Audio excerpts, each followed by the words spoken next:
What is up, YouTube? Got another excellent tasting here for you today. Today we have 1050 barrel aged and regular 1050 by Oskar Blues out of Colorado. I've actually already cracked these. I was just sharing them with some buddies, but I've got some left and I want to do a review. So popped out the Glencairns here, my normal Scotch tasting glass, since I have a little bit left in each. So let's sample these and see how they taste. So let's pour the regular 1050 first. We are pouring a pretty dark, I'd say almost Coca-Cola-esque color there. A nice, pretty thin dark tan head. Got a little bit of carbonation lingering on the side of the glass there. A little bit of alcohol. The regular 1050 clocks in at 10.5, so this is a pretty freaking big stout to start with. It's an imperial, obviously.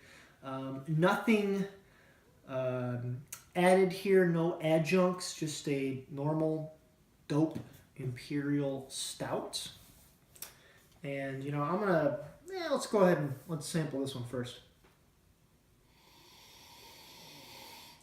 So get a little bit of notes of chocolate, some definite really dark roasted malts,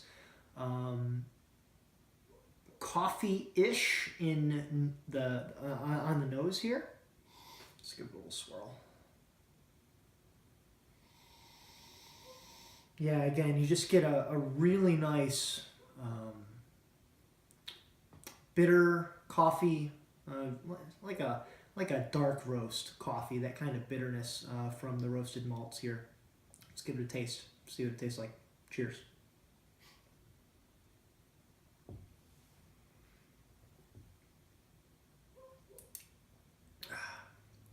So I hadn't had 1050 before this, and man, it is a great stout.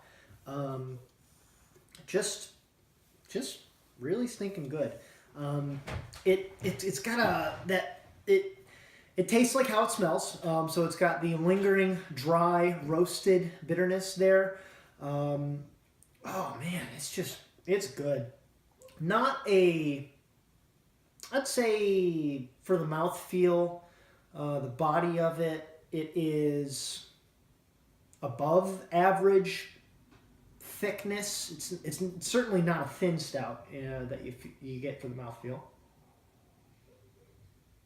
But it's not sludgy either, which I expect we will get I know because we've already cracked this, we'll get a much thicker mouthfeel on the barrel aged here. But again, you get a nice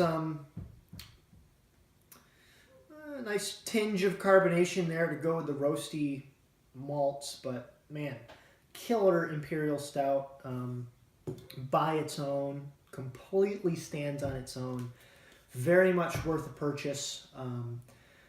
Gosh, I put this up there with any excellent imperial stout. It's standard, nothing fancy, no coffee added, but man, it stands on its own. It does very well.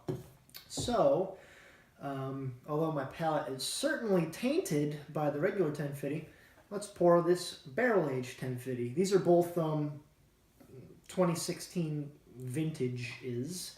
We got the barrel-aged 1050 in the nice stovepipe, what is it, 19 ounce can? Yeah, 19.2 ounces, a pint plus 3.2 fluid ounces. Let's pour this bad boy. So you get, I'd say it looks darker. It certainly looks darker than normal, and darker head there as well. Definitely get some more lingering alcohol as you swirl it around.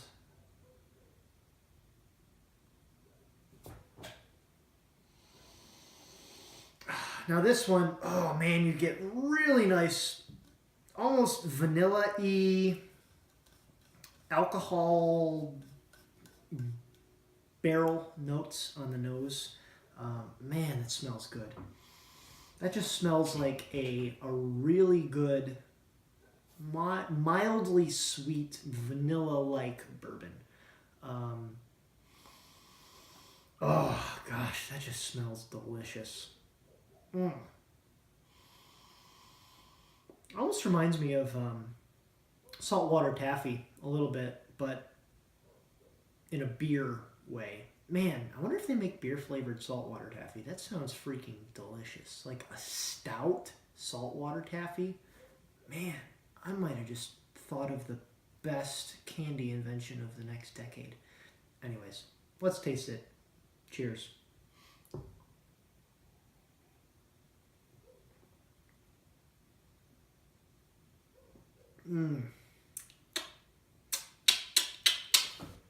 Dang. That is good. That is really good. Tastes just like it smells. It's got a oily coating mouthfeel. It lingers and it sticks with you in such a good way. That's so good. The barrel here, it's fantastic.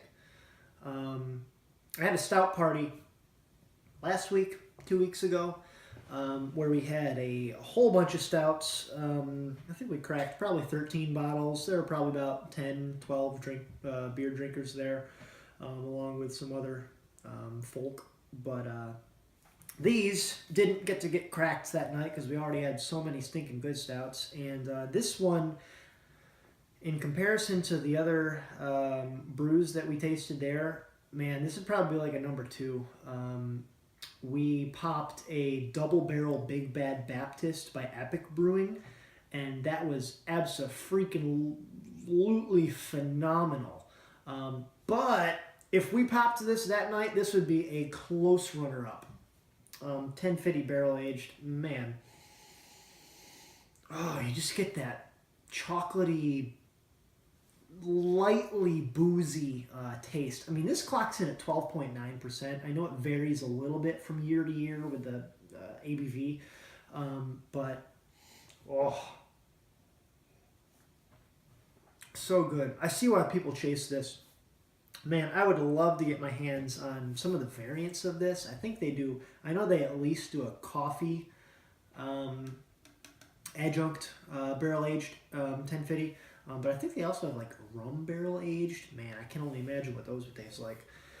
But all right, double tasting here today. Oskar Blues. They make some really good stuff. I haven't had all of their offerings. I know I've had their Old Chub.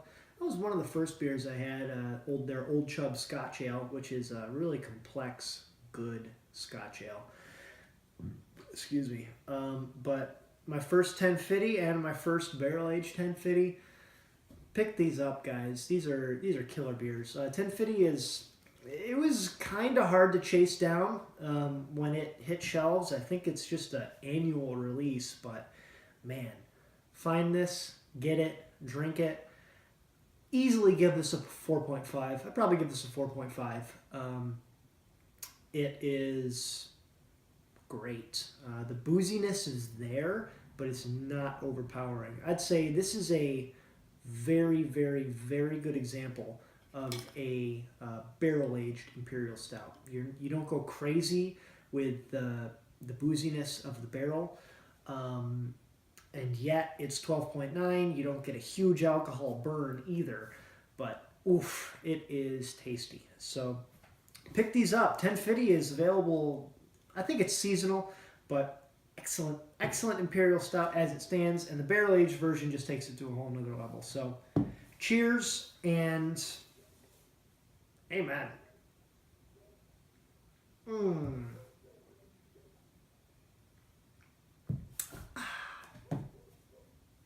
Good stuff.